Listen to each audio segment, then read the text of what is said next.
El experimento mortal del Dr. Herrera. Capítulo 1. El primer silencio. La lluvia golpeaba los cristales del apartamento 4B con una insistencia que parecía presagiar desgracia. Carmen Mendoza había sido encontrada esa mañana por su vecina, la señora Ruiz, quien había notado que el periódico seguía en la puerta y que el aroma a café que siempre emanaba del apartamento había desaparecido. El detective Miguel Santos observaba el cuerpo desde el umbral, sus ojos entrenados registrando cada detalle antes de contaminar la escena. Carmen yacía en el suelo de la sala, vestida con su uniforme de enfermera, como si hubiera llegado del trabajo y simplemente hubiera caído. No había signos de lucha, no había sangre, no había desorden. Solo una mujer de 34 años, inmóvil en el suelo de madera, con una expresión de terror absoluto grabada en su rostro. ¿Cuánto tiempo lleva aquí?, preguntó Miguel al oficial Ramírez, quien había llegado primero a la escena. La vecina dice que la vio llegar anoche alrededor de las 9. No respondía a las llamadas desde esta mañana temprano. Forzamos la entrada hace una hora. Miguel se acercó lentamente, poniendo los guantes de látex. La posición del cuerpo era extraña. Carmen estaba boca arriba, con los brazos extendidos hacia los lados, como si hubiera estado tratando de agarrarse de algo invisible. Sus ojos, aunque cerrados ahora, habían dejado huellas de lágrimas secas en sus mejillas. Pero lo que más inquietaba a Miguel era su boca, entreabierta en una expresión de sorpresa y horror, como si hubiera visto algo imposible en sus últimos momentos. ¿Han tocado algo?, preguntó Miguel. Solo verificamos el pulso. Está completamente rígida. Miguel examinó el apartamento. Todo estaba en perfecto orden. Las llaves en la mesa de entrada, el bolso colgado en el respaldo de una silla. Incluso había preparado café que ahora estaba frío en la cocina. No había signos de robo, intrusión o violencia. Era como si Carmen hubiera simplemente dejado de existir. El sonido de pasos en las escaleras anunció la llegada de la médica forense.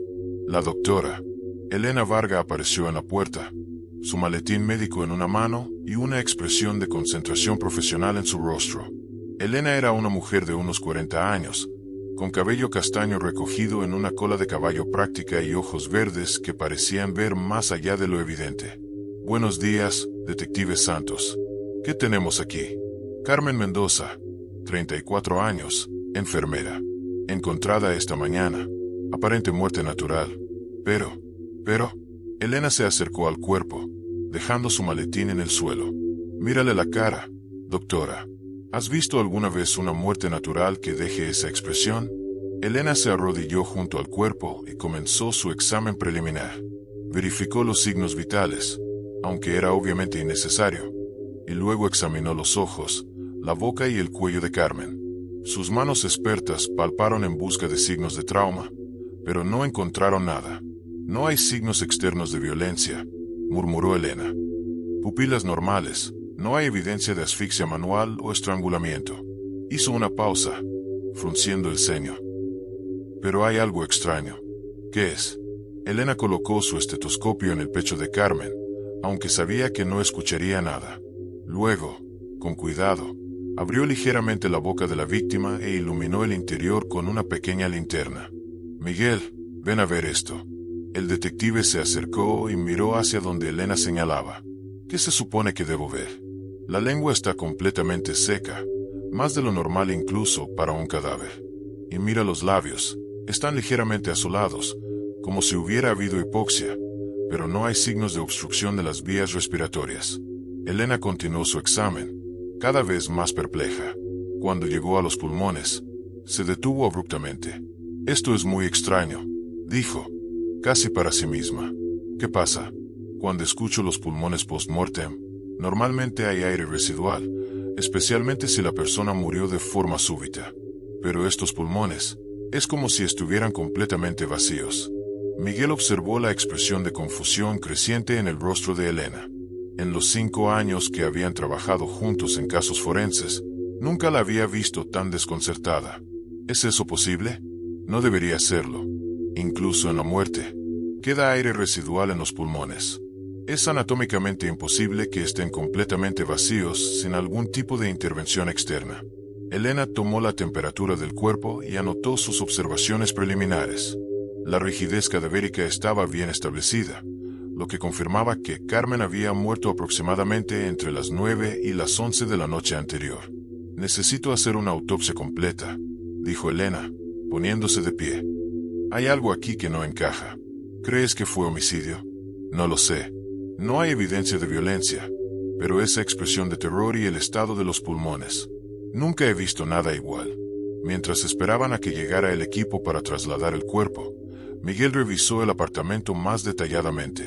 En el dormitorio encontró fotos familiares, diplomas médicos y una vida aparentemente normal. Carmen había trabajado en el Hospital San Rafael hasta su cierre hace 5 años, y actualmente trabajaba en una clínica privada. En la mesita de noche había un frasco de pastillas para dormir, pero estaba lleno, sin usar. Junto a él, un libro sobre técnicas de respiración y meditación, marcado en varios lugares. Miguel lo hojeó y encontró anotaciones en los márgenes sobre control del aliento y respiración consciente. «Elena, mira esto», la llamó. Ella se acercó y examinó el libro. «Interesante. Carmen parece haber estado interesada en técnicas respiratorias. Quizás tenía problemas de ansiedad o estrés. ¿Podría eso explicar su muerte? Un ataque de pánico severo podría causar hiperventilación, pero no explicaría el estado de los pulmones o esa expresión de terror». El teléfono de Carmen sonó de repente, sobresaltando a ambos. Miguel miró la pantalla. Número desconocido. Decidió no contestar, pero anotó la hora de la llamada. Cuando finalmente trasladaron el cuerpo al morgue, Elena no podía quitarse de la cabeza la imagen de los ojos de Carmen. Había algo en esa expresión de terror que la inquietaba profundamente, como si Carmen hubiera visto algo que desafiaba toda lógica. Esa noche, mientras Elena preparaba el informe preliminar en su oficina del morgue, sintió una extraña sensación de estar siendo observada. Se levantó y revisó las puertas y ventanas, pero todo estaba cerrado. Cuando regresó a su escritorio, notó que había dejado de respirar conscientemente y tuvo que recordarse a sí misma que inhalara profundamente. Era solo el comienzo de algo que cambiaría sus vidas para siempre. Capítulo 2. Ecos del pasado. La sala de autopsias del Instituto Forense estaba sumida en el silencio habitual de la mañana temprana. Elena había llegado antes que el resto del personal, impaciente por resolver el misterio que Carmen Mendoza había dejado tras su muerte. Las luces fluorescentes parpadearon antes de estabilizarse, iluminando el cuerpo que yacía en la mesa de acero inoxidable. Elena se vistió meticulosamente con su equipo de protección, bata, guantes, mascarilla y gafas. Había realizado cientos de autopsias a lo largo de su carrera, pero esta se sentía diferente. La expresión de terror permanecía intacta en el rostro de Carmen, como si hubiera quedado congelada en el momento exacto de su muerte. Comenzó con el examen externo completo, documentando cada centímetro del cuerpo con fotografías y notas detalladas. La piel tenía un color pálido uniforme, sin signos de trauma. No había marcas de defensa en las manos ni contusiones ocultas. Carmen parecía haber muerto en perfecto estado de salud. Cuando Elena procedió a la incisión en I, lo primero que notó fue la ausencia total de aire al abrir la cavidad torácica. Normalmente, incluso en cadáveres, había algún escape de gases o aire residual. Aquí no había nada, como si los pulmones hubieran sido completamente desinflados. Los pulmones de Carmen eran rosados y aparentemente sanos, sin signos de enfermedad, infección o daño. Pero cuando Elena los extrajo y los examinó más de cerca bajo el microscopio, encontró algo que la dejó perpleja. En los alvéolos pulmonares, esas pequeñas bolsas de aire donde ocurre el intercambio de oxígeno, había rastros microscópicos de una sustancia que no pudo identificar inmediatamente. Era cristalina, casi transparente, y parecía haberse adherido a las paredes alveolares como una película muy fina. «¿Qué demonios es esto?», murmuró Elena mientras ajustaba el microscopio. Tomó muestras de la sustancia y las preparó para análisis químico. Mientras esperaba los resultados, continuó con el resto de la autopsia. El corazón estaba sano, el hígado sin anomalías, los riñones funcionando normalmente según todos los indicadores post-mortem. Carmen había sido una mujer perfectamente sana que simplemente había muerto sin explicación aparente.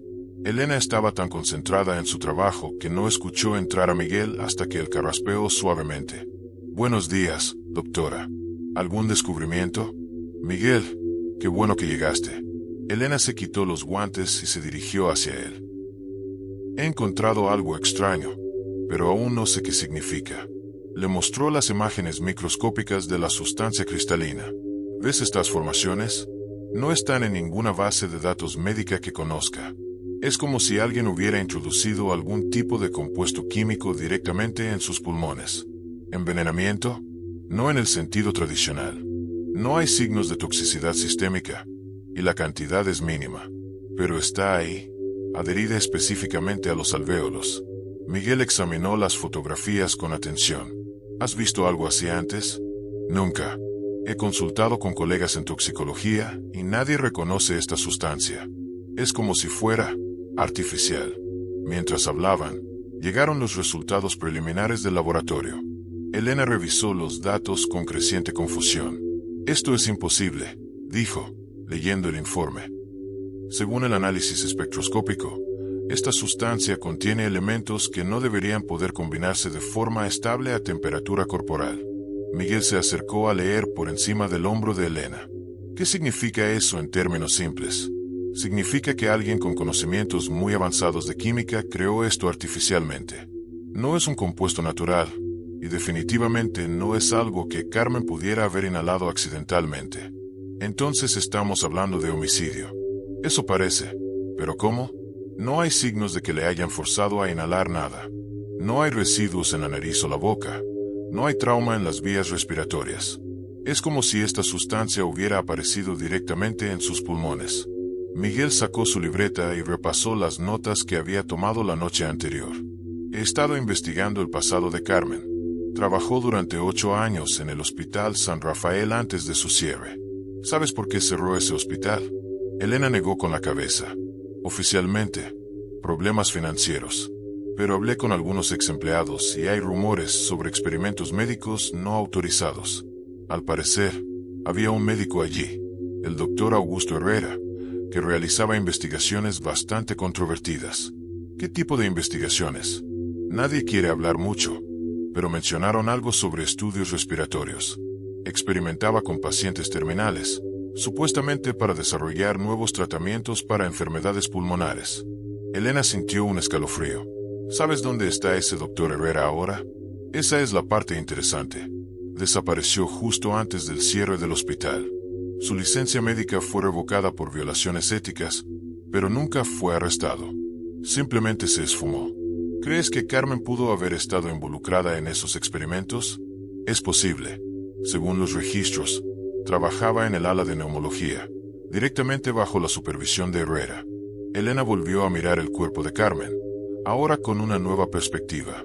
Si había estado involucrada en experimentos ilegales, ¿podría su muerte estar relacionada con esos eventos del pasado? Miguel, necesitamos conseguir los archivos médicos del Hospital San Rafael. Si Carmen estaba involucrada en algo que no debía, tal vez otros ex empleados también estén en peligro. Ya estoy en eso. Pero los archivos están sellados por orden judicial. Va a tomar tiempo conseguir una orden de registro. Elena terminó su autopsia y preparó el informe oficial. Causa de muerte, indeterminada. Era frustrante no poder dar respuestas concretas, pero los hechos no permitían otra conclusión. Esa tarde, mientras Elena organizaba sus notas en casa, recibió una llamada de Miguel. Elena, tenemos otro problema. ¿Qué pasa? Roberto Villas, ex seguridad del Hospital San Rafael, fue encontrado muerto en su apartamento hace 1 hora. Mismas circunstancias que Carmen, sin signos de violencia, expresión de terror, y según el primer oficial en la escena, parece que no puede respirar. Elena sintió que se le hacía un nudo en el estómago. Voy para allá.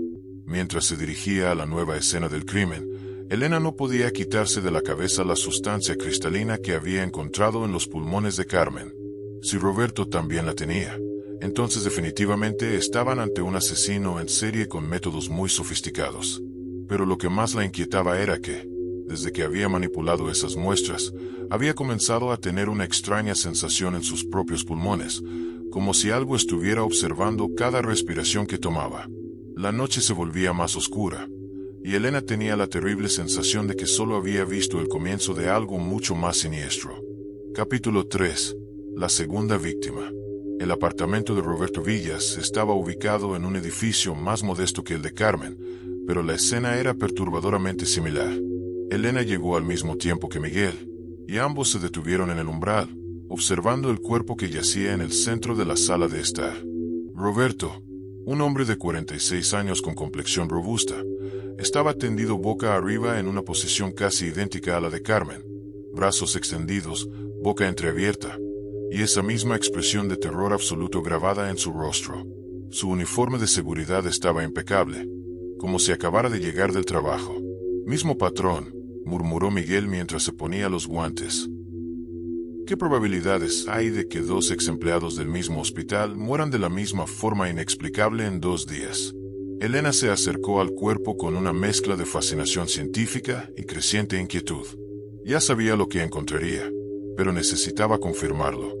¿A qué hora lo encontraron? Su supervisor del trabajo de seguridad nocturno llamó cuando Roberto no se presentó a su turno a las 10 de la noche, respondió el oficial Martínez. El casero nos dejó entrar hace media hora. Elena comenzó su examen preliminar. Los ojos de Roberto estaban ligeramente abiertos, con las pupilas dilatadas. Su piel tenía esa misma palidez uniforme que había visto en Carmen, y cuando colocó su estetoscopio en el pecho, confirmó sus sospechas. Los pulmones sonaban completamente vacíos. Miguel, necesito que busques cualquier cosa relacionada con el Hospital San Rafael.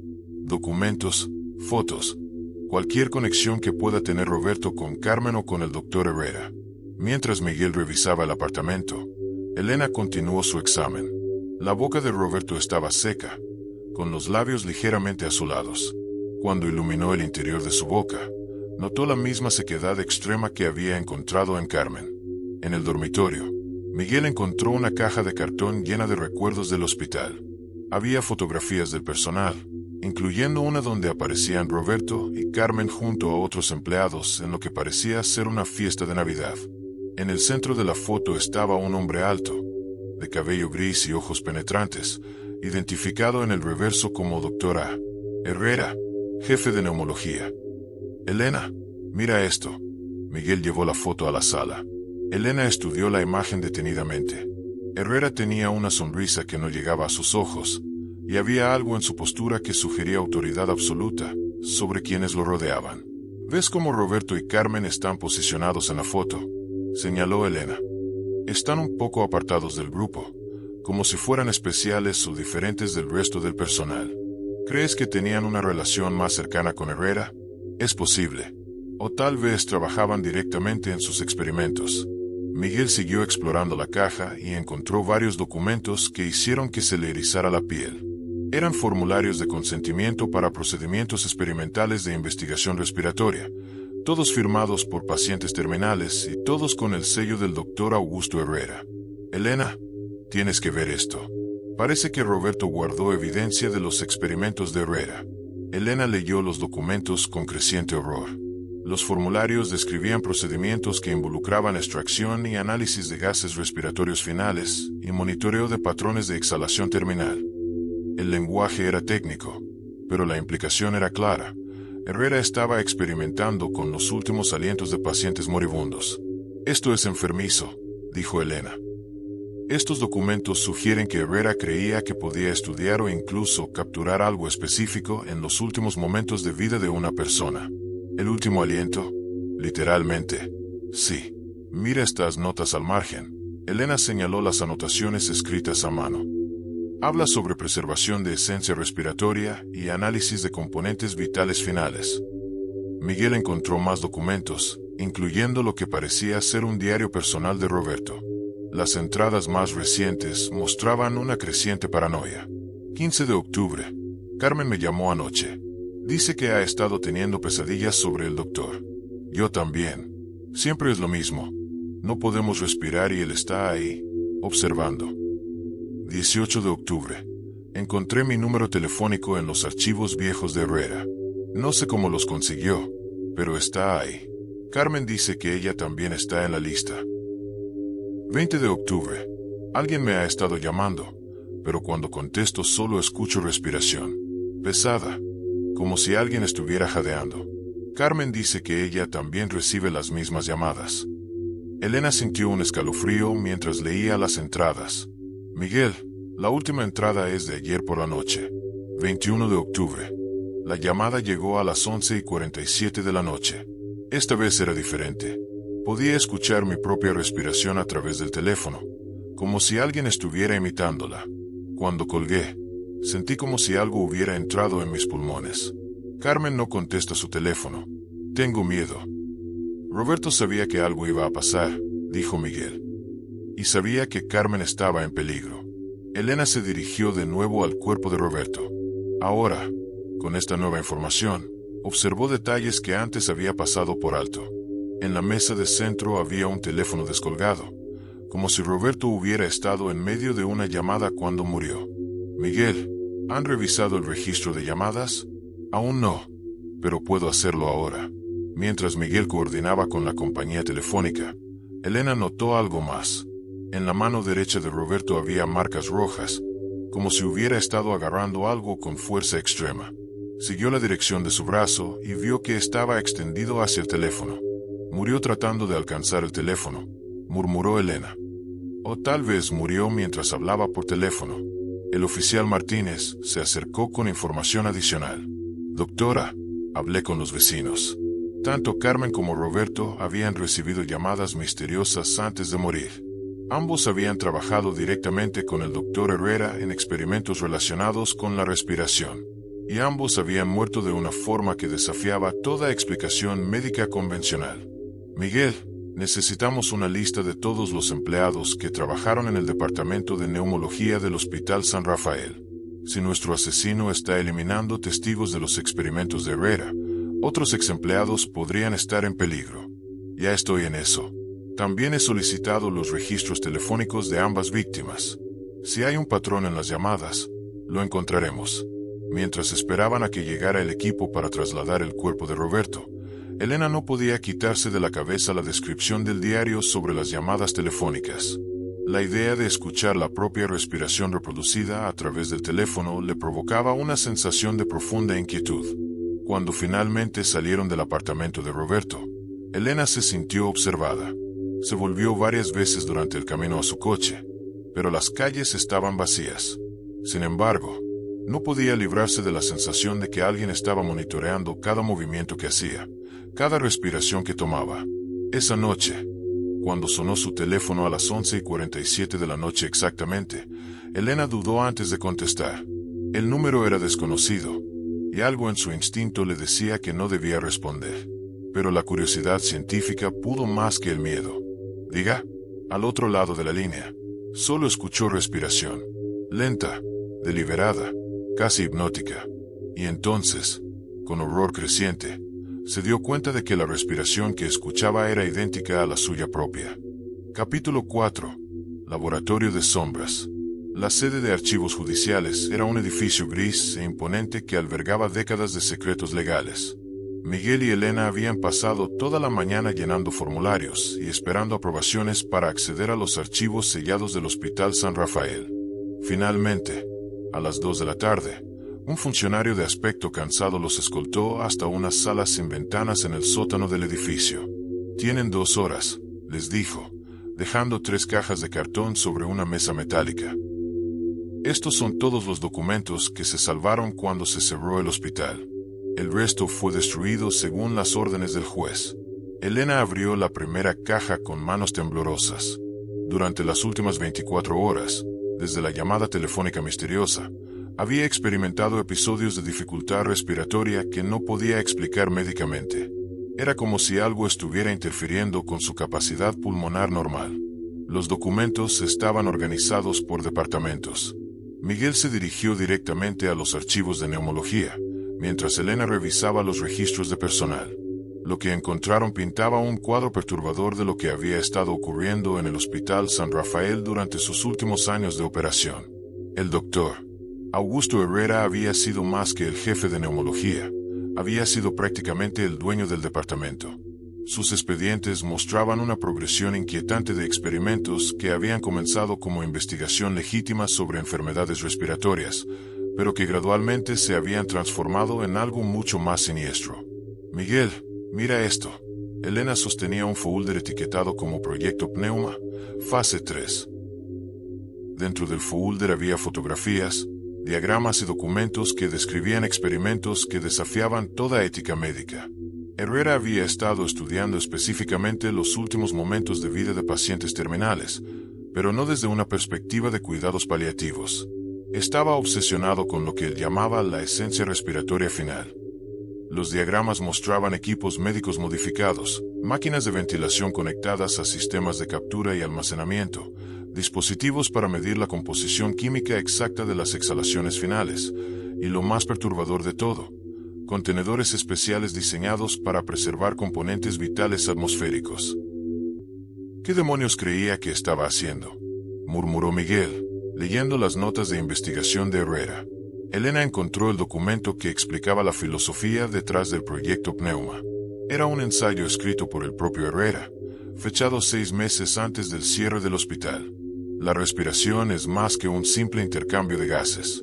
Es la interfaz entre el alma y el cuerpo físico.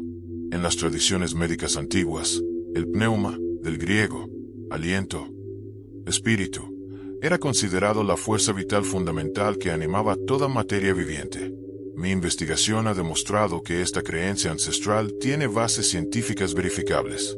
En el momento exacto de la muerte, cuando un paciente exhala por última vez, se libera una combinación única de compuestos químicos que no puede ser replicada artificialmente. Esta esencia respiratoria final contiene trazas de elementos que solo se producen durante la transición entre vida y muerte. He desarrollado métodos para capturar, analizar y preservar esta esencia. Las implicaciones para la medicina son revolucionarias. Si podemos comprender la composición exacta del pneuma humano, podríamos desarrollar tratamientos que extiendan la vida indefinidamente, o incluso revertir el proceso de muerte celular. Elena sintió náuseas al leer el documento. Herrera creía que podía capturar almas, literalmente. Miguel encontró registros de pacientes que habían participado en los experimentos. Todos eran casos terminales que habían dado su consentimiento para los procedimientos, aunque las formas de consentimiento eran vagas y no especificaban exactamente qué se les haría. Según estos registros, Herrera logró capturar la esencia respiratoria de más de 50 pacientes, dijo Miguel. Y mira esto. Carmen Mendoza y Roberto Villas aparecen como asistentes técnicos en casi todos los procedimientos. Elena revisó las listas de personal más detalladamente y encontró algo que la hizo palidecer. Miguel, hay una tercera persona que aparece constantemente en estos registros, Dr. Patricia Lemos, anestesióloga. Y según este documento, ella todavía vive en la ciudad. ¿Crees que podría estar en peligro? Si nuestro asesino está eliminando a todos los que participaron en los experimentos de Herrera, entonces sí. Miguel inmediatamente sacó su teléfono para llamar a la comisaría y solicitar protección para la doctora Lemos, pero Elena lo detuvo. Espera, mira esto primero. Elena había encontrado el documento más perturbador de todos, el informe final del Proyecto Pneuma, fechado una semana antes del cierre del hospital. Avance extraordinario. El logrado no solo capturar la esencia respiratoria, sino también reproducir sus efectos. Mediante la síntesis de los compuestos encontrados en el pneuma preservado, he creado una sustancia que puede inducir el mismo estado de transición vida-muerte en sujetos vivos. Las pruebas preliminares son prometedoras. La sustancia, cuando es introducida directamente en el sistema respiratorio, permite extraer la esencia vital de un sujeto sin causar trauma físico aparente. El sujeto experimenta lo que puede describirse como muerte por vaciado pneumático. Sin embargo, he notado efectos secundarios inesperados. La sustancia parece crear una conexión entre el administrador y el sujeto. Puedo sentir cada respiración de los pacientes que han sido tratados, incluso a distancia. Es como si hubiera establecido un vínculo pneumático permanente. Más inquietante aún, he comenzado a experimentar episodios donde no necesito respirar durante periodos prolongados. Mi propio pneuma parece haberse alterado por la exposición repetida a las esencias capturadas. ¿Es posible que esté trascendiendo las limitaciones respiratorias humanas normales? La administración del hospital ha comenzado a hacer preguntas incómodas sobre mis métodos. Pronto tendré que trasladar mis investigaciones a un lugar más privado. El documento estaba firmado por Herrera, pero la firma parecía extraña, como si hubiera sido escrita por alguien con dificultades para controlar su mano. Miguel, esto explica todo, dijo Elena con voz temblorosa. Herrera no solo estaba experimentando con pacientes terminales, se estaba experimentando a sí mismo. ¿Y crees que todavía está vivo? Más que vivo. Según esto, se transformó en algo diferente. Algo que puede controlar la respiración de otras personas a distancia. Miguel revisó rápidamente el resto de los documentos y encontró los registros financieros del hospital. En los últimos meses antes del cierre, Herrera había realizado compras extrañas, equipos de refrigeración especializados, contenedores herméticos de grado militar, y lo más inquietante, había alquilado una propiedad remota en las montañas de Sierra Nevada. Elena, tengo la dirección donde Herrera podría estar ahora. Elena se acercó a ver los documentos inmobiliarios. La propiedad era una antigua estación de investigación meteorológica, abandonada desde hace décadas, perfecta para alguien que quisiera continuar experimentos ilegales sin ser molestado. Necesitamos contactar inmediatamente a la doctora Patricia Lemos, dijo Elena. Si Herrera está vivo y está eliminando testigos, ella es el siguiente objetivo. Miguel marcó el número que habían encontrado en los archivos de personal, pero la llamada fue directamente al buzón de voz. Intentó con su lugar de trabajo actual, pero le dijeron que Patricia había pedido licencia médica indefinida hace 3 días. ¿Licencia médica? ¿Por qué razón? La recepcionista dice que Patricia había estado reportando episodios de pánico y dificultades respiratorias. Su médico le recomendó reposo completo. Elena sintió que se le helaba la sangre. Miguel, los mismos síntomas que he estado experimentando yo. Herrera ya está afectándola. Se dirigieron inmediatamente a la dirección residencial de Patricia. Era una casa pequeña en un barrio tranquilo, con jardín bien cuidado y una sensación general de normalidad que contrastaba dramáticamente con la situación. Elena tocó el timbre mientras Miguel observaba las ventanas en busca de signos de vida. No hubo respuesta inmediata, pero podían escuchar movimiento dentro de la casa. Doctora Lemos, soy la doctora Elena Varga del Instituto Forense. Necesitamos hablar con usted sobre el Hospital San Rafael. La puerta se abrió lentamente, revelando a una mujer de unos 50 años con aspecto demacrado. Patricia Lemos había sido una vez una profesional médica elegante, pero ahora parecía haber envejecido una década en pocos días. Sus ojos estaban hundidos, su piel pálida, y respiraba con dificultad evidente. Sabía que vendrían, dijo Patricia con voz ronca. Carmen está muerta, ¿verdad? Y Roberto también. ¿Cómo lo sabe? Porque yo soy la siguiente. Patricia los invitó a entrar con gestos nerviosos. He estado recibiendo las llamadas durante días. Cada vez son más frecuentes, y cada vez me cuesta más respirar después de colgar. La casa de Patricia era un testimonio de la paranoia creciente. Había sellado todas las ventanas con cinta adhesiva, había colocado purificadores de aire en cada habitación, y tenía varios tanques de oxígeno médico distribuidos por la casa. ¿Las llamadas? Preguntó Elena. ¿Escucha su propia respiración? Al principio sí, pero ahora es diferente. Patricia se sentó pesadamente en su sofá. Ahora escucho la respiración de Herrera, y puedo sentir que está aspirando, como si estuviera succionando mi aliento a través del teléfono. Miguel tomó notas mientras Elena examinaba a Patricia. Sus síntomas eran similares a los que Elena había estado experimentando: capacidad pulmonar reducida, sensación de opresión en el pecho, y periodos donde parecía olvidar cómo respirar naturalmente. Doctora Lemos, necesitamos que nos cuente exactamente qué hacían en el proyecto Pneuma. Patricia cerró los ojos, como si recordar fuera físicamente doloroso. Al principio parecía investigación legítima. Herrera decía que estudiando el proceso exacto de la muerte, podríamos desarrollar mejores métodos para mantener vivos a pacientes en estado crítico. Mi trabajo era mantener a los pacientes cómodos durante sus últimos momentos mientras él recolectaba. ¿Recolectaba qué exactamente? Su último aliento. Literalmente. Tenía máquinas que capturaban y preservaban el aire exacto que exhalaba un paciente al morir. Al principio lo almacenaba en frascos especiales, pero después desarrolló formas de concentrarlo, de purificarlo. Elena sintió náuseas. ¿Y ustedes lo ayudaron? No sabíamos lo que realmente estaba haciendo. Patricia comenzó a llorar. Creíamos que era para ayudar a futuros pacientes. Pero después empezamos a notar cambios en Herrera.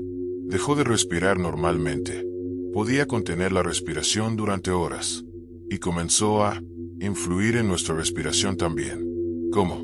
Cuando estaba cerca de nosotros, era como si controlara cuando podíamos inhalar o exhalar. Carmen y Roberto lo notaron también. Nos volvimos dependientes de su presencia para respirar cómodamente. Miguel se inclinó hacia adelante. ¿Por qué no reportaron esto a las autoridades? Lo intentamos, pero Herrera tenía conexiones políticas, y nosotros ya estábamos cambiados. La exposición prolongada a esas esencias había alterado algo en nuestros sistemas respiratorios. Fuera del hospital, teníamos ataques de pánico constantes. Patricia se levantó y fue a una habitación trasera, regresando con una caja similar a las que habían visto en los archivos. Guardé algunas de las muestras, dijo.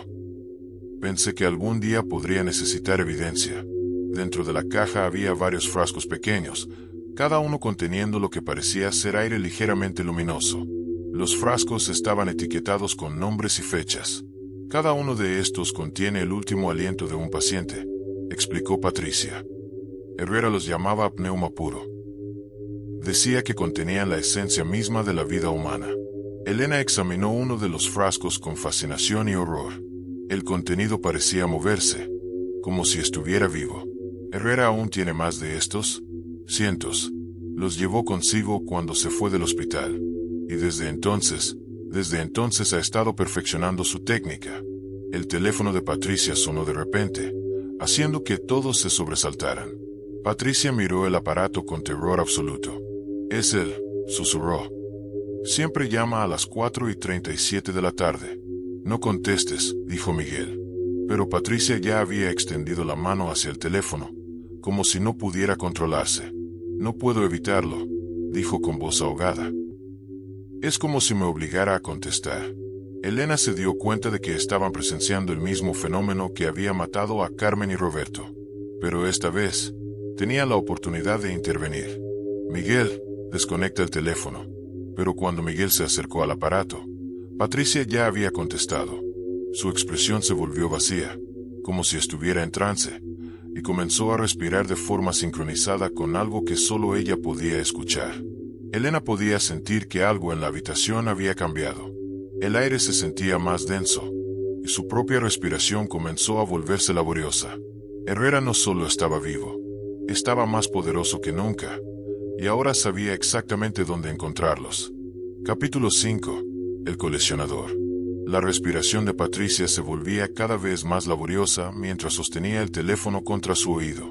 Sus ojos habían perdido todo rastro de conciencia, como si su mente hubiera sido transportada a otro lugar. Elena podía ver que los labios de Patricia se estaban volviendo azulados, una señal clara de que no estaba recibiendo suficiente oxígeno. Miguel, haz algo, gritó Elena mientras intentaba quitarle el teléfono a Patricia. Pero cuando Elena tocó el aparato, sintió una descarga eléctrica que la hizo retroceder. No era electricidad real, era algo más profundo, como si hubiera tocado directamente la esencia de algo maligno. Miguel cortó la línea telefónica con su navaja, pero el daño ya estaba hecho. Patricia colapsó en el sofá, jadeando desesperadamente, como si hubiera estado bajo el agua durante minutos. ¿Qué? ¿Qué me pasó? Logró articular Patricia entre respiraciones entrecortadas. Herrera, dijo Elena. Te estaba drenando a través del teléfono, igual que hizo con Carmen y Roberto. Elena ayudó a Patricia a sentarse correctamente y le acercó uno de los tanques de oxígeno. Mientras Patricia se recuperaba, Elena notó que ella misma había comenzado a experimentar síntomas similares. Su capacidad pulmonar se sentía reducida, como si alguien estuviera presionando su pecho desde adentro. Necesitamos alejarnos de aquí, dijo Miguel. Si Herrera puede afectar a Patricia a través del teléfono, probablemente puede rastrear esta ubicación. Patricia asintió débilmente. Tienen razón. Cada llamada me debilita más. Pronto no podré resistir, y terminaré como Carmen y Roberto. ¿Dónde podemos ir?, preguntó Elena. Patricia se levantó lentamente y se dirigió a un armario, de donde sacó una maleta ya preparada. He estado investigando por mi cuenta, dijo. Después de que empezaran las llamadas, Busqué información sobre Herrera. Encontré registros de compras que hizo después de dejar el hospital. Sacó una carpeta llena de documentos impresos de Internet. Compró equipo médico avanzado, sistemas de refrigeración criogénica, y lo más importante, alquiló una propiedad en las montañas. Pero no solo cualquier propiedad. Elena revisó los documentos. La propiedad era una antigua estación de investigación atmosférica, construida en los años 1960 para estudiar patrones climáticos de gran altitud. Tenía laboratorios subterráneos, sistemas de ventilación independientes, y estaba completamente aislada de la civilización. Es el lugar perfecto para continuar sus experimentos sin interferencia, murmuró Miguel. Hay más, dijo Patricia. Investigué los antecedentes de la propiedad. Antes de ser una estación meteorológica, era considerada un lugar sagrado por las tribus locales. Creían que era donde las almas se reunían antes de partir al más allá. Elena sintió un escalofrío. ¿Las almas se reunían? Los nativos lo llamaban el lugar del último aliento. Creían que cuando alguien moría en las montañas, su espíritu viajaba a esa ubicación específica para unirse con los ancestros. Miguel estudió el mapa de la zona. Está a 3 horas de aquí por carretera de montaña. ¿Pero por qué querríamos ir hacia él en lugar de alejarnos?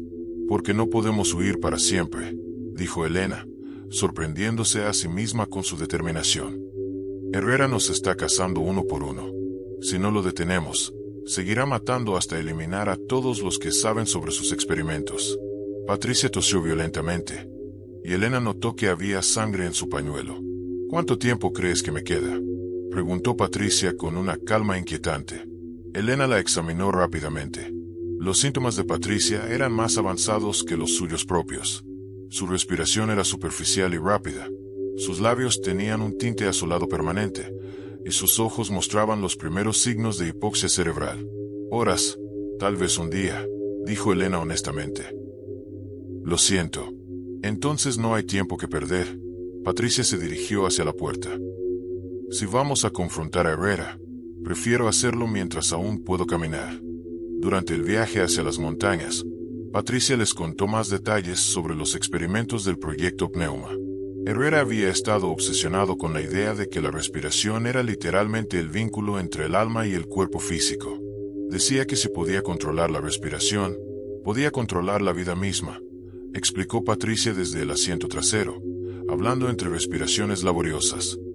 Al principio sus experimentos se limitaban a estudiar a pacientes terminales, pero después comenzó a experimentar con personas sanas. ¿Personas sanas?, preguntó Miguel. Voluntarios, al principio. Personal del hospital que aceptaba participar en estudios respiratorios. Pero después empezó a usar su poder para forzar a la gente a participar. Elena recordó la extraña sensación que había experimentado en presencia de los frascos de Pneuma. ¿Cómo desarrolló esa habilidad? Exposición prolongada a las esencias que había capturado. Cada vez que abría uno de los frascos para estudiar su contenido, inhalaba pequeñas cantidades. Gradualmente, su propio sistema respiratorio se fusionó con las esencias de docenas de personas muertas. ¿Se fusionó? Es la única forma de explicarlo. Herrera dejó de ser completamente humano. Su respiración se volvió colectiva, como si respirara por todos aquellos cuyas esencias había absorbido. Mientras ascendían por las carreteras de montaña, Elena notó que su propia respiración se volvía más difícil. No era solo la altitud, era como si algo estuviera interfiriendo activamente con su capacidad de absorber oxígeno.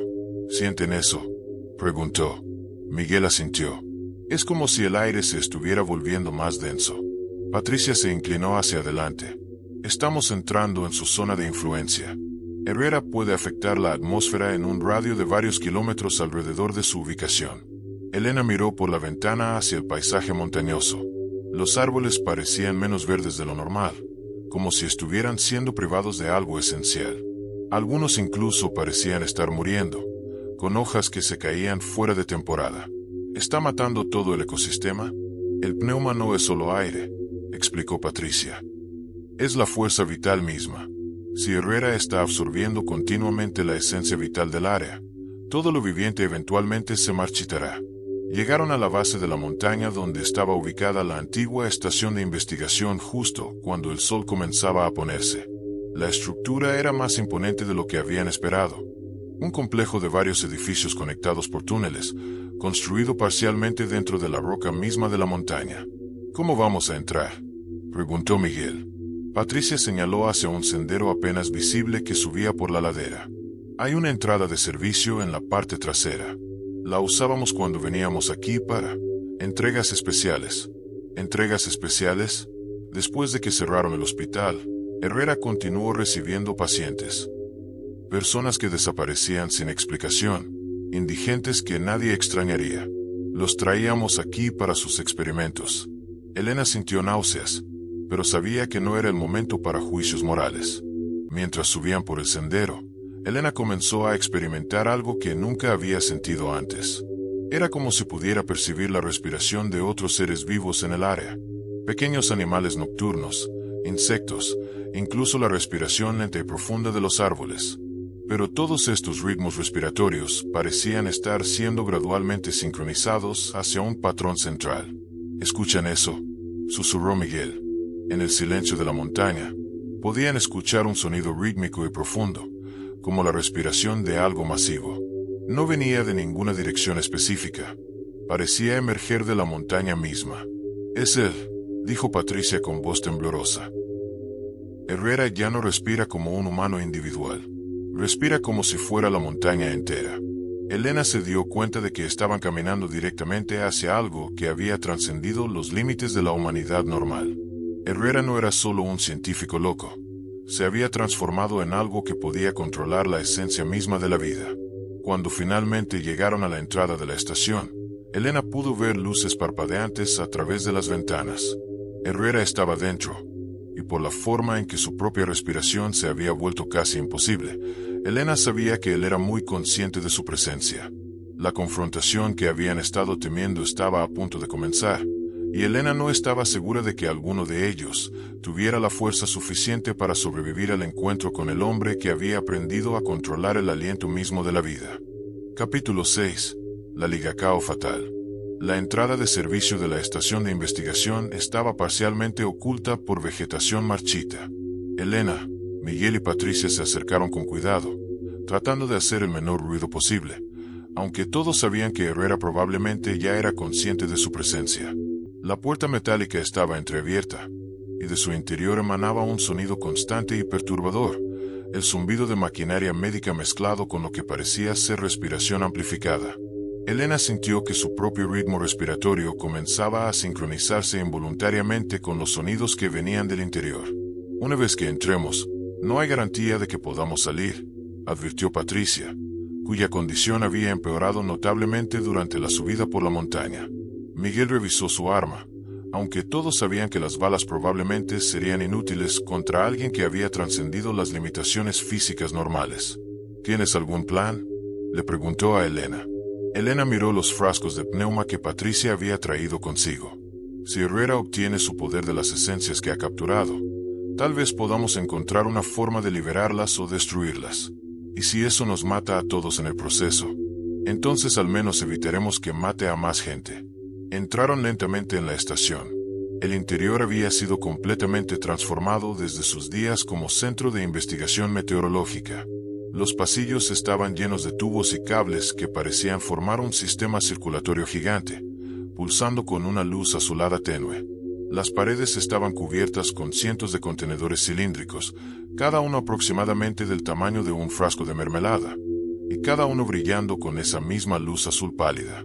Elena se dio cuenta con horror de que cada contenedor probablemente contenía el último aliento de una persona diferente. «Dios mío», murmuró Miguel. «¿Cuántas personas ha matado?». Patricia se acercó a uno de los contenedores y leyó la etiqueta.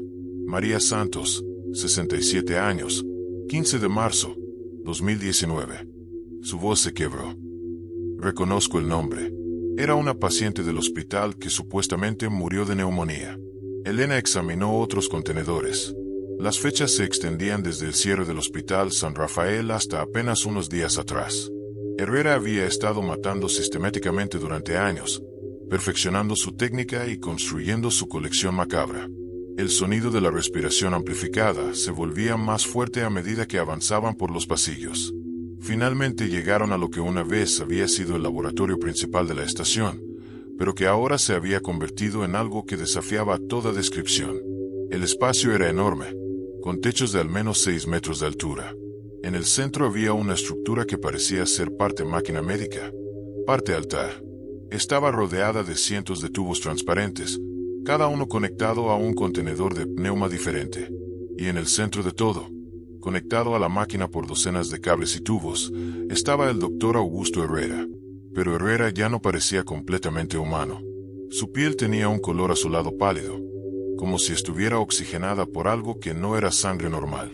Su pecho se movía con un ritmo respiratorio que era demasiado lento y profundo para ser natural, y cuando abrió los ojos para mirarlos, Elena vio que sus pupilas se habían vuelto completamente blancas. Sabía que vendrían, dijo Herrera, y su voz resonaba con una cualidad extraña, como si múltiples personas estuvieran hablando al mismo tiempo. Patricia, querida colega, puedo sentir que tu pneuma está casi listo para la recolección.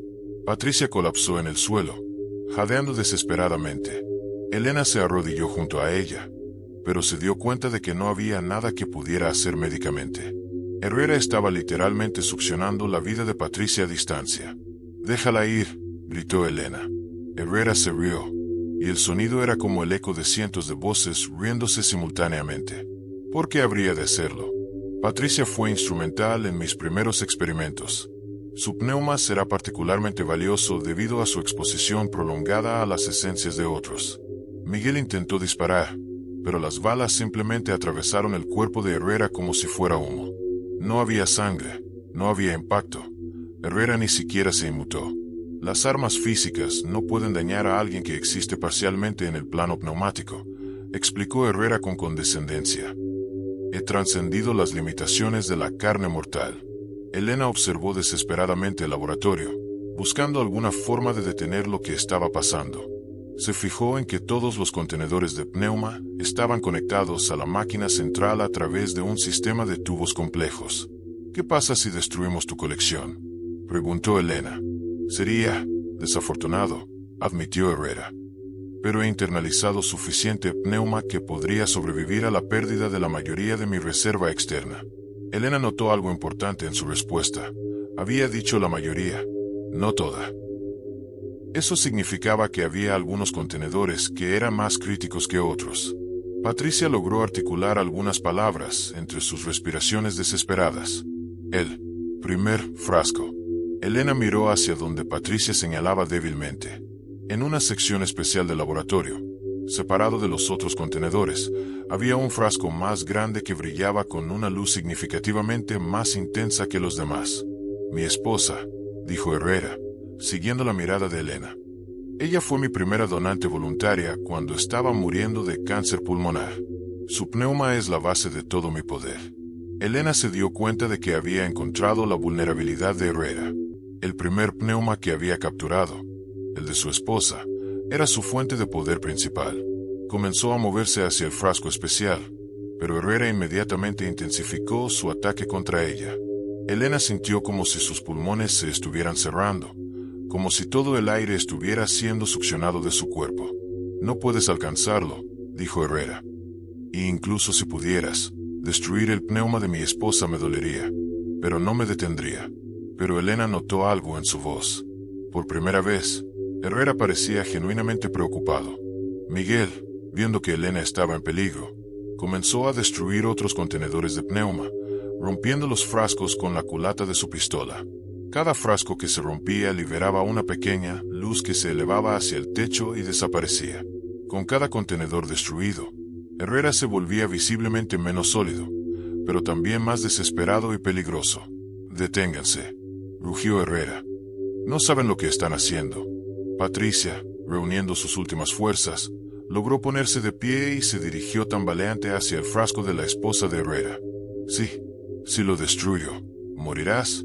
«Patricia».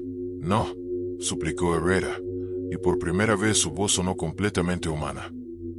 «Ella está en paz dentro de ese frasco. Si lo destruyes, la enviarás al vacío. Mejor, el vacío, que ser tu prisionera, para siempre». Patricia levantó el frasco, Pero antes de que pudiera hacer nada más, Herrera concentró todo su poder en ella. Elena vio con horror cómo Patricia comenzó a descomponerse literalmente, como si su esencia vital estuviera siendo arrancada de su cuerpo. Pero en sus últimos momentos, Patricia logró arrojar el frasco hacia Elena. Elena lo atrapó justo cuando Patricia colapsaba, finalmente liberada de su tortura pero perdida para siempre. Elena sostuvo el frasco que contenía el pneuma de la esposa de Herrera, sintiendo su peso y comprendiendo que tenía en sus manos el poder de detener al monstruo en el que se había convertido el doctor. Herrera la miraba con ojos suplicantes, su forma volviéndose más inestable con cada segundo que pasaba. «Por favor», susurró. «Es todo lo que me queda de ella».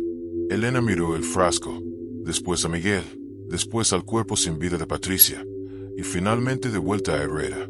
La decisión que tomara en los próximos segundos determinaría si podrían detener a Herrera para siempre, o si él continuaría su cosecha mortal de almas durante décadas más. El último aliento de todo este horror estaba literalmente en sus manos. Capítulo 7. Fuga hacia las montañas. Elena sostuvo el frasco del pneuma de la esposa de Herrera, sintiendo su peso tanto físico como moral. La luz que emanaba del interior pulsaba como un corazón, y podía jurar que escuchaba susurros muy débiles provenientes del vidrio. «Tienes 10 segundos para decidir», dijo Herrera, su forma volviéndose más sólida nuevamente. «Libera a mi esposa, y dejaré que tú y el detective se vayan. Destruyela, y los haré sufrir de formas que no pueden imaginar». Miguel continuaba destruyendo contenedores de pneuma, liberando pequeñas luces que se elevaban hacia el techo como almas finalmente liberadas. Con cada frasco que se rompía, el laboratorio se llenaba de susurros y lamentos, como si cientos de voces se estuvieran agradeciendo su liberación. «Elena, hazlo», gritó Miguel. «Es la única forma de detenerlo». Pero Elena miraba el frasco en sus manos y veía algo que los otros no podían percibir. La luz en el interior no parecía estar prisionera. Se movía con gracia, como si estuviera bailando, y los susurros que escuchaba no sonaban como lamentos, sino como canciones de cuna. «Tu esposa no está sufriendo», le dijo Elena a Herrera. «Está tratando de comunicarse contigo». Herrera se detuvo, su expresión cambiando de amenaza a confusión. «¿Qué dices?». Elena acercó el frasco a su oído y escuchó más atentamente. Entre los susurros, pudo distinguir palabras. «Suéltame. Por favor, déjame ir». «Ella no quiere estar atrapada aquí», dijo Elena. «Quiere seguir adelante, pero tú la estás reteniendo». «Mentira», rugió Herrera. «Ella está viva dentro de ese frasco. Es lo único que me mantiene con vida. Y esa es exactamente la razón por la cual necesita ser liberada». Elena miró a Miguel, quien había dejado de destruir frascos para escuchar la conversación. «Miguel, ¿alguna vez has perdido a alguien que amas?». «Mi hermano, hace 5 años. Accidente de coche. ¿Y si pudieras mantenerlo atrapado contigo para siempre, lo harías?». Miguel comprendió inmediatamente. «No, eso no sería amor. Sería egoísmo». Elena se acercó lentamente a Herrera, sosteniendo el frasco con cuidado. «Augusto, puedo escucharla. Ella dice que te ama, pero que necesita descansar. Has estado prolongando su sufrimiento durante años». Las lágrimas comenzaron a fluir por las mejillas azuladas de Herrera, y por primera vez desde que habían entrado al laboratorio, su respiración sonó completamente humana. «Pero si la dejo ir, estaré solo. Todo este poder, toda esta trascendencia, desaparecerá, y volverás a ser humano», dijo Elena suavemente. «¿No es eso lo que ella querría para ti?». Elena colocó el frasco en las manos temblorosas de Herrera. «Tú tienes que ser quien la libere. Tiene que ser un acto de amor, no de destrucción». Herrera sostuvo el frasco contra su pecho, y Elena pudo ver cómo luchaba internamente. Su forma se volvía más y menos sólida alternativamente, como si estuviera decidiendo entre mantenerse como el monstruo pneumático que había creado o regresar a ser el hombre que había perdido a su esposa. «Ella me está hablando», murmuró Herrera. Dice que está orgullosa de los avances médicos que logré al principio, pero que lo que he hecho después, esto no es lo que ella habría querido». Miguel se había acercado cautelosamente, listo para actuar si Herrera cambiaba de opinión. «Doctor, aún es tiempo de hacer lo correcto». Herrera miró alrededor del laboratorio, viendo por primera vez en años la verdadera magnitud de lo que había creado. Cientos de contenedores con almas atrapadas, máquinas que pervertían el proceso natural de la muerte, y los cuerpos de 3 personas que habían muerto por su obsesión. He matado a tanta gente, dijo con voz quebrada. Carmen, Roberto, Patricia, y tantos otros. Pero puedes detenerlo ahora, dijo Elena. Puedes liberar a todas las almas que has capturado, incluyendo la de tu esposa. Herrera cerró los ojos y presionó el frasco contra su frente. Perdóname, mi amor. Perdóname por retenerte tanto tiempo. Con un movimiento rápido y decidido, Herrera arrojó el frasco al suelo. El vidrio se hizo añicos, y una luz brillante y cálida se elevó del interior. Por un momento, Elena pudo ver la forma translúcida de una mujer hermosa, quien sonrió gentilmente a Herrera antes de desvanecerse en una luz dorada que se elevó hacia el techo y desapareció. El efecto en Herrera fue inmediato y dramático. Su piel azulada comenzó a adquirir un color más humano, su respiración se volvió errática y desesperada, y su forma se solidificó completamente. Había vuelto a ser mortal, pero el laboratorio comenzó a temblar. Sin el pneuma de su esposa como ancla, toda la estructura pneumática que Herrera había construido comenzó a colapsar. Los contenedores empezaron a agrietarse por sí solos, liberando cientos de luces que se elevaron como un río de estrellas hacia el cielo. «Tenemos que salir de aquí», gritó Miguel mientras el techo comenzaba a agrietarse. Elena ayudó a Herrera, quien ahora era solo un hombre mayor y enfermo, a ponerse de pie. Sin su poder sobrenatural, era evidente que estaba gravemente enfermo, probablemente como resultado de años de exposición a las esencias pneumáticas. «No puedo caminar», dijo Herrera débilmente. «Váyanse sin mí. No vamos a dejarte aquí», dijo Elena firmemente. «Has hecho cosas terribles, pero también acabas de salvar cientos de almas». Miguel tomó a Herrera del otro brazo, y juntos comenzaron a dirigirse hacia la salida. El laboratorio se desmoronaba a su alrededor, pero las luces liberadas parecían estar guiándolos, iluminando el camino más seguro hacia la salida. Cuando finalmente salieron de la estación de investigación, el edificio entero se colapsó detrás de ellos en una implosión espectacular. El aire de la montaña, que había estado espeso y opresivo durante horas, de repente se volvió fresco y limpio. Elena miró hacia el cielo y vio las últimas luces pneumáticas elevándose hacia las estrellas, finalmente libres para continuar su viaje al más allá. Herrera yacía en el suelo de la montaña, respirando con dificultad pero con una expresión de paz que no había tenido en años. «¿Morirá?», preguntó Miguel. Elena lo examinó. Su pulso era débil pero estable, y su respiración, aunque laboriosa, era naturalmente humana por primera vez en años.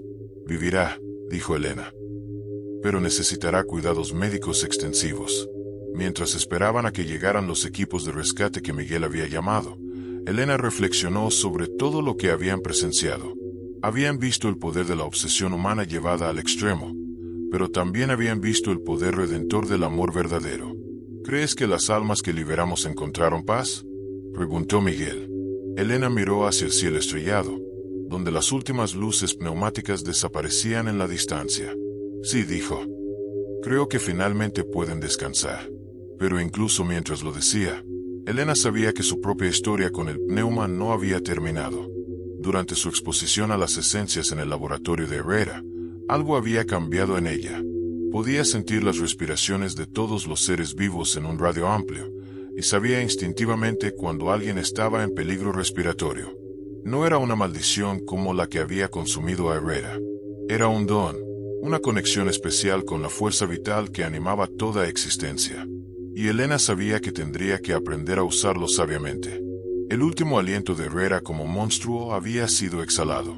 Ahora podía comenzar a respirar nuevamente como ser humano. Pero para Elena y Miguel, su verdadera aventura apenas estaba comenzando. Elena terminó su informe y lo envió. Luego comenzó a empacar equipo médico portátil, incluyendo algunos de los dispositivos que había desarrollado para medir anomalías respiratorias. «¿Cuándo partimos?», preguntó Miguel. Elena miró por la ventana nuevamente. Las auras respiratorias de varias personas en la calle parecían estar sincronizándose lentamente hacia un patrón común, como si algo estuviera influenciando sutilmente la respiración de toda la población de la ciudad. «Ahora», dijo. Creo que ya estamos quedándonos sin tiempo. Mientras se preparaban para partir hacia Praga, Elena no podía quitarse de la cabeza la sensación de que estaban caminando directamente hacia algo mucho más peligroso que lo que habían enfrentado con Herrera. El proyecto Pneuma Internacional no era solo un grupo de científicos locos. Era una conspiración que podría amenazar la autonomía respiratoria de la humanidad entera. Y Elena tenía la terrible sensación de que ella misma, con sus nuevas habilidades, podría hacer exactamente lo que necesitaban para completar su proyecto final. Capítulo 8. El Santuario del Aire. 3 semanas después del colapso del laboratorio de Herrera, Elena se encontraba en su oficina del Instituto Forense, tratando de procesar todo lo que había experimentado. Los informes oficiales describían los eventos como un accidente en una instalación de investigación abandonada, y Herrera había sido discretamente internado en una institución psiquiátrica bajo custodia policial. Pero Elena sabía que la historia real era mucho más compleja. Desde aquella noche en la montaña, había desarrollado habilidades que no podía explicar científicamente. Podía sentir cuando alguien estaba teniendo dificultades respiratorias, incluso a distancia, y había salvado 3 vidas en las últimas semanas simplemente siguiendo sus instintos sobre cuándo y dónde se necesitaría ayuda médica de emergencia. Miguel entró a su oficina sin llamar, como se había vuelto su costumbre desde que habían compartido la experiencia traumática. «Tenemos un problema», dijo, dejando un folder sobre su escritorio. «He estado investigando casos similares en otros países, como dijiste que debería hacer». Elena abrió el folder y encontró recortes de periódicos de Praga, Berlín y Tokio. Todos describían muertes misteriosas con patrones similares a los que habían visto con Carmen y Roberto. ¿Cuántos casos? 12 en Praga, 8 en Berlín, 15 en Tokio. Todos en los últimos 6 meses. Y Elena, todos los casos involucran a personas que trabajaron en hospitales que fueron cerrados por irregularidades médicas. Elena sintió que se le hacía un nudo en el estómago. ¿Estás diciendo que había otros científicos como Herrera? No solo científicos. Según mi contacto en Interpol, había una red internacional de investigadores obsesionados con lo que llamaban medicina pneumática. Herrera era solo uno de muchos. Elena revisó los reportes más detalladamente. Los patrones eran inquietantemente familiares, víctimas encontradas sin signos de violencia, expresiones de terror, y según los informes forenses disponibles, pulmones completamente vacíos.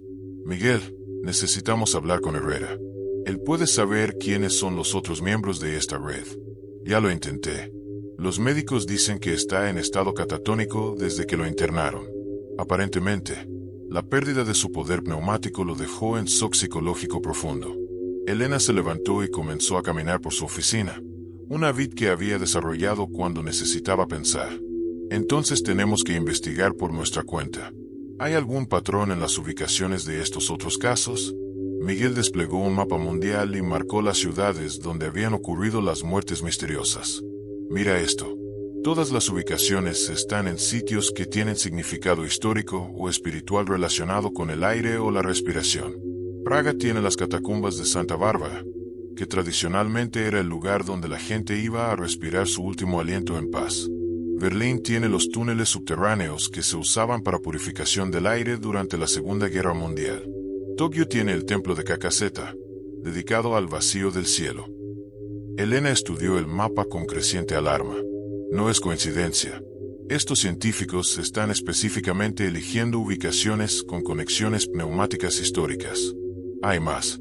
Recibí esto esta mañana.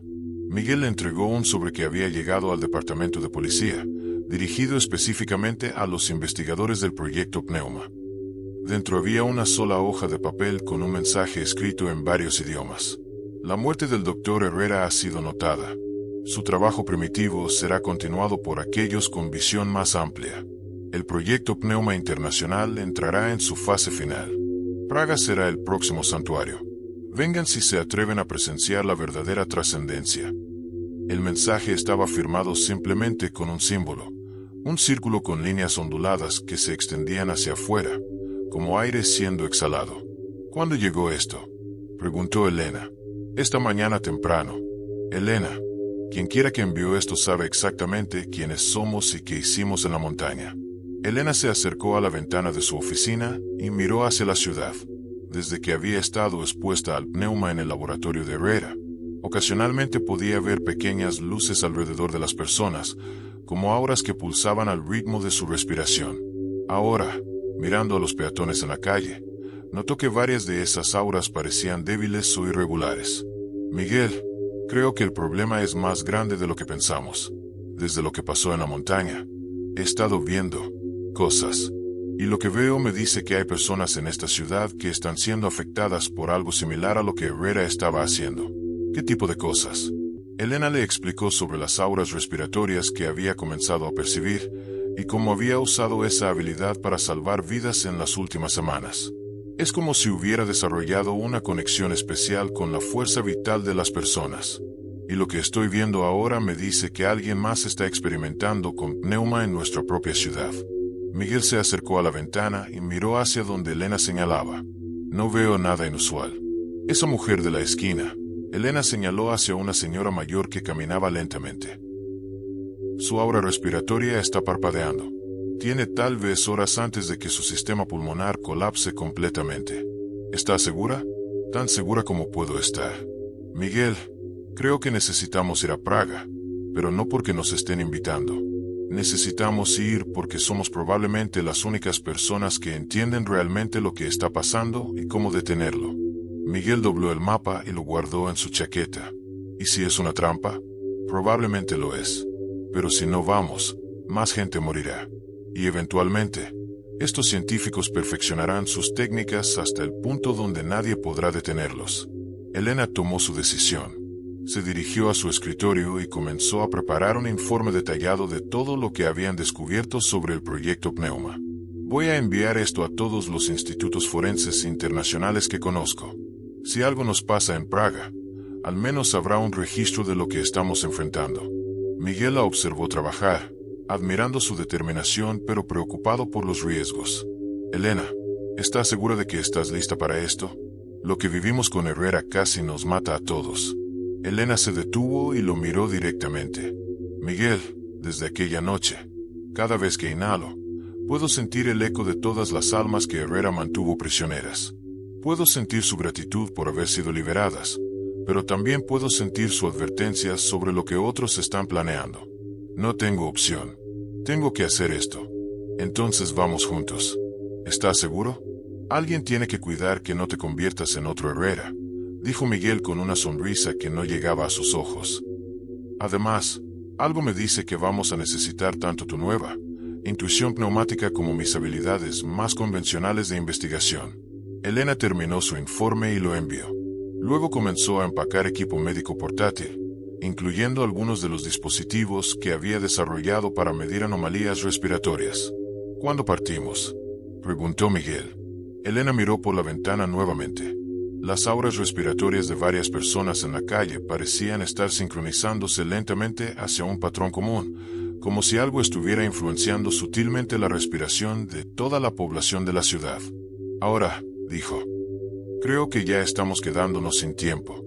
Capítulo 16. El nuevo aliento. La confrontación entre Elena y Dr. Stein se intensifió mientras Bodriu epan toda ter pneumatic abilities. Elena Coldfield Steins Power, ed in de chief de integration wistul en pneuma on una escala que excedid al previous scientists combined. Var Elena también se gave cuenta de algo que Stein apparently hadn't considered. His collective consciousness, while stable, lack la dynamic creativity que comes from individual autonomy. Your people are peaceful porque they cannot innovate, cannot grow, cannot truly live, dijo Elena while resisting Stein's influence. You've created pneumatic zombies, not evolved humans. Evolution requires sacrifice the outdated concepts like individuality, responded Stein, intensifying his attempt para absorb Elena into his collective. Miguel, unable para participate directly in la pneumatic battle, vegan para coordinate with emergency services para evacuate civilians from el área. Vare also noticed something importante. Elena, las personas under Stein's control, they were not all willing participants. Y can see algunos que are struggling against his influence. Elena redirected her attention y confirmed Miguel self-Sebastian. Within Stein's collective, había indeed algunos individuals whose pneumatic patterns showed resistance. De guervin el collective against their will. Elena se decide para try una different approach. Instead of fighting esta indirectly, she began para connect specifically with those individuals who were resisting his control. He can't help you. Elena projected towards los reluctant members de esta collective. What you need para choose freedom over security. The response was immediate. Several individuals en esta synchronized crowd began para breathe more irregularly. Their natural autonomy reasserting itself. Esta noticed la disruption immediately. Stop interfering with my collective. I commanded. These individuals are happier and more peaceful under my guidance. Then let them choose, asterisco Elena responded. If your way is truly superior, they will choose it voluntarily. Elena amplified her connection with a las personas en la plaza. Not para control them, pero para vacant their capacity para choice. Everyone here has a right para decide how they want para breathe, how they want para life. I'm not asking you para join me. I'm asking you para choose for yourselves. The effect was dramatic. Throughout la plaza, people began para breathe independently for la first time in months. Some, after experiencing both autonomy and collective consciousness, chose para return hacia esta collective. But many others chose individual freedom. Esta perfectly synchronized crowd began para dissolve into smaller groups de varying allegiances. You don't understand. Esta shouted, his composure finally breaking. Without central coordination, humanity descends into chaos and conflict. Maybe asterisco Elena responded. But that chaos includes la possibility para growth, para love, para genuine connection. Your collective offers safety, pero at el cost de everything que makes life worth living. Esta en más de una final desperate attempt para regain control, directing al his accumulated pneumatic power towards Elena. But Elena was ready. Instead of resisting his attack, Elena opened herself completely para his influence while simultaneously maintaining her connection with Isabel y toda su international network. When esta pneumatic power hit Elena, it didn't use to encounter her individual resistance. It encountered la combined will de hundreds de ethical pneumatic practitioners worldwide, al united not by imposed control pero by voluntary cooperation. The clash entre individual domination y collective cooperation created una pneumatic resonance que reverberated throughout toda la city de Ginebra. Esta stolen pneuma, fast with una genuine community de willing participants, began para separate from his consciousness. The hundreds de life forces se had accumulated over years started para return hacia their natural status. This is impossible. Esta increíble mientras his form became stable. Collective consciousness cannot exist without central control. You are wrong, asterisco Elena said gently. True collective consciousness emerges from willing cooperation, not imposed unity. What you created was una imitation.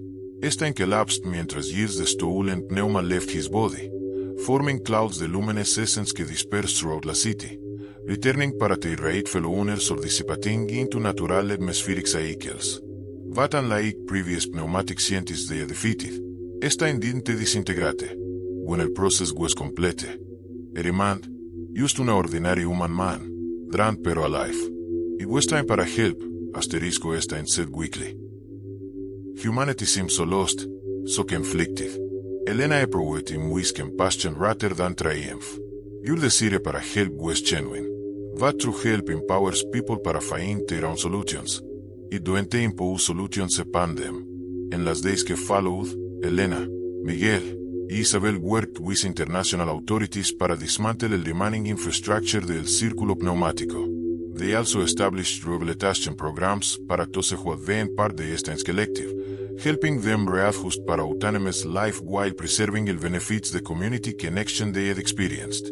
Dr. Stein himself became una crucial ally, using his knowledge de pneumatic manipulation para help develop better safeguards against future abuse while working through his own trauma and misguided beliefs. 6 months later, Elena stood before una new international assembly dedicated para establishing global protocols para pneumatic research y ethics. Representatives from 50 countries have come para ratify el Geneva Accords on Pneumatic Rights, un treaty que establishes every person's fundamental right para respiratory autonomy while allowing for beneficial medical applications de pneumatic science. Vad so will la human capacity para resist such control y para choose cooperation over damenaschen.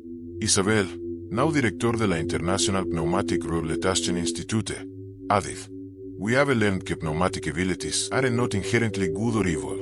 Miguel, whose role had evolved into coordinating international pneumatic security, concluded, "Our job is not para eliminate pneumatic abilities, pero para ensure they are used para healing, protection, y empowerment rather than control y exploitation." As Elena looked out over the assembly, she could sense las auras respiratorias de a los diplomats y observers. Some were still skeptical, algunos were afraid, pero most were genuinely committed para protecting human autonomy while allowing for beneficial advancement. Elena's own abilities have continued para evolve, pero now she used them primarily para training others y para detecting potential abuses before they could cause harm. She had learned para balance power with responsibility, influence with respect for autonomy. The battle para humanity's pneumatic freedom had been won, but Elena knew it would need para be defended continuously. As long as humans possessed la capacity para breathe, there would be those who sought para control that most fundamental function. But there would also be those committed para protecting it. Elena took una de breath de Swiss mountain air, feeling connected para las other conscious beings who shared this planet while remaining completely autonomous in her own existence. Now, a new world de ethical pneumatic cooperation could begin. Fin.